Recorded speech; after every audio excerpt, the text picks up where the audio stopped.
Hai, hello, salam sejahtera Malaysia. Selamat datang ke channel Fels Lifestyle. Terima kasih kerana terus setia dan terus bersama di dalam channel ini. Himpunan Turun Anwar pada 26 Julai menjadi salah satu yang paling menarik pada minggu ini. Ada yang kata himpunan ini memang akan ada kesannya kepada Anwar, kepada kerajaan. Tapi bagi penyokong Anwar pula, mereka kata himpunan ini tidak ada gunanya. Kerana Anwar tetap Perdana Menteri pada 27 Julai dan mereka kata PN, pembangkang tidak ada calon Perdana Menteri. Dan apa yang mereka boleh beri kepada rakyat pada ketika ini? Di samping beberapa kepimpinan Perikatan Nasional yang terpalit dengan kes mahkamah.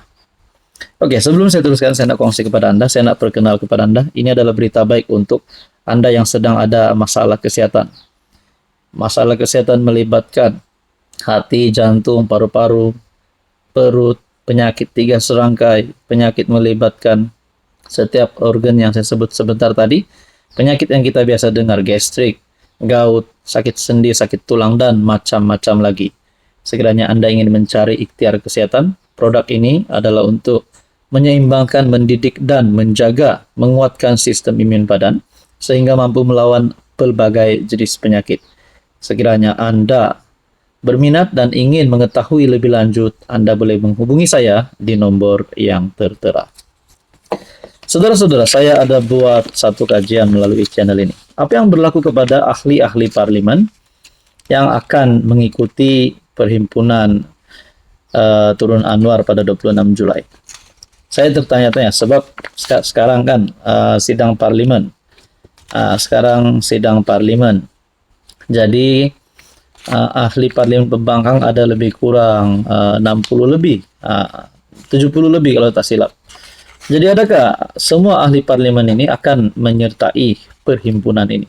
Jadi bila saya ada persoalan begini, saya tanyalah kepada subscriber, kepada netizen melalui community channel ini. Saya buat kajian. Pilihan pertama saya kata, ikut himpunan Turun Anwar.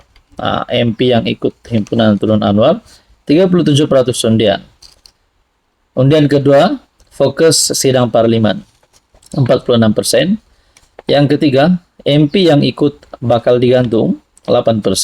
MP yang ikut bakal dipecat, 10%. Jadi saya tanyalah, di dalam 4 pilihan yang saya sediakan ini, rupanya kebanyakan subscriber, viewers dalam channel ini bersetuju untuk setiap ahli parlimen ini fokus untuk sidang parlimen, yaitu sebanyak 46% undian. Manakala MP yang ikut himpunan Turun Anwar pula hanya 37% undian melalui channel ini. Manakala dua undian di bawah, ahli parlimen yang ikut bakal digantung dan ahli parlimen yang ikut bakal dipecat, 8% dan 10% undian. Jadi saya nak tanya ke orang pula yang sedang menonton video ini, siapapun juga ahli parlimen yang mengikuti, yang tidak mengikuti himpunan ini, apakah yang akan berlaku kepada mereka? Of course, sebagai ahli parlimen mereka perlu mendahulukan perkara yang utama, yaitu perbahasan di Dewan Rakyat. Kerana mereka bekerja, mereka dipilih oleh rakyat untuk mewakili kawasan mereka. Tapi let's say kalau ada ahli parlimen pembangkang, 20 ahli parlimen ke 30 kata tahulah berapa, yang tidak mengikuti sidang parlimen, tapi mengikuti himpunan Turun Anwar. Bukankah pengundi-pengundi akan berfikir, ya memang nak turunkan Anwar lah, tapi bagaimana dengan kerja mereka sebagai wakil rakyat? Nah, ini pertanyaan saya lah. Jadi, adakah 20, 30 ahli parlimen bodoh pembangkang di luar sana yang akan melakukan keputusan untuk mengikuti himpunan instead of menghadiri sidang parlimen? Nah, kalau ada, mungkin itu boleh jadi satu pertanyaan pengundi dan penyokong mereka masing-masing lah di kawasan mereka masing-masing. Adakah mereka ini masih layak untuk jadi ahli parlimen? Ataupun biar mereka letak jawatan saja? Itu hanya pertanyaan orang kampung. Jadi saudara-saudara, saya pun tidak tahu ada ahli parlimen yang bodoh atau tidak. Tapi saya rasa pada pendapat saya lebih baik fokus untuk bekerja demi rakyat. Apa komen Anda? Hai, hello, salam sejahtera Malaysia. Selamat datang ke channel Fels Lifestyle. Terima kasih kerana terus setia dan terus bersama di dalam channel ini. Himpunan Turun Anwar 26 Julai antara yang menjadi isu paling panas di media sosial pada hari ini, pada ketika ini. Apa yang berlaku sebelum perhimpunan Turun Anwar? Adakah perhimpunan ini berisiko untuk dibatalkan?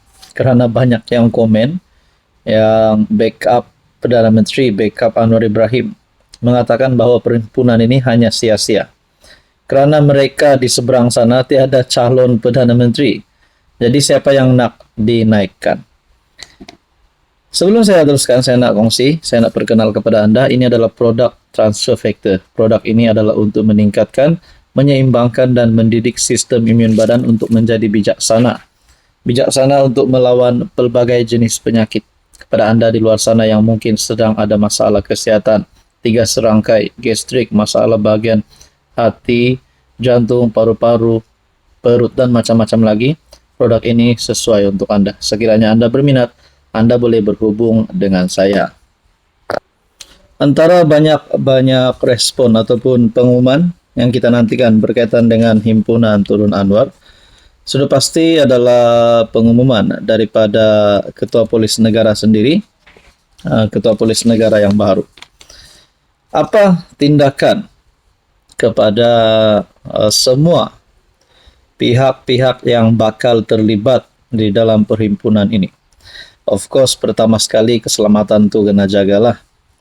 Kedua, sudah pasti tempat yang melibatkan perhimpunan tersebut pasti melibatkan kesesakan. Jadi keselamatan perlu diutamakan. Tapi apa keputusan terkini Ketua Polis Negara? PDRM committed pastikan Himpunan Turun Anwar berjalan lancar. Nah, sudah pasti kenyataan Ketua Polis Negara di mana PDRM committed pastikan himpunan ini tidak ada masalah.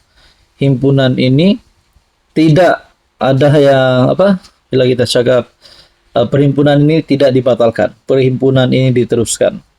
Tapi Ketua Polis Negara sudah cakap pastikan semuanya berjalan lancar. Dan yang pertama sudah pasti tentang keselamatan. So, kepada anda yang mungkin menonton video ini, yang akan mengikuti perhimpunan, yang tidak mengikuti perhimpunan, yang hanya duduk rumah saja, anda rasa, apakah kesan perhimpunan ini kepada Anwar Ibrahim? Mungkin ada kita dengar daripada seberang sana yang berkata, pembangkang ada berkata, Perhimpunan Turun Anwar bukan untuk tukar kerajaan. Mereka katalah, hanya nak tukar Perdana Menteri. So, kalau tukar Perdana Menteri, adakah sebenarnya pembangkang nak jadikan, nak tolong kerajaan cari pengganti yang tepat untuk Anwar? Adakah mereka nak sorong Zaid Hamidi? Bukankah mereka ini berhimpun supaya Anwar dan kerajaan diturunkan? Nah, ini menjadi tahap pertanyaan lah. Tapi pada akhirnya, PDRM committed akan memastikan Himpunan Turun Anwar berjalan lancar. So, kalau ada di luar sana yang bertanya, adakah himpunan ini dibatalkankah? Adakah himpunan ini ditangguh? Tidaklah. Setakat ini perhimpunan akan diteruskan. Tapi, jangan risau. Selamat. Kerana PDRM akan berkomitmen, akan menjaga, akan menjalankan tugas dengan baik sepanjang perhimpunan ini.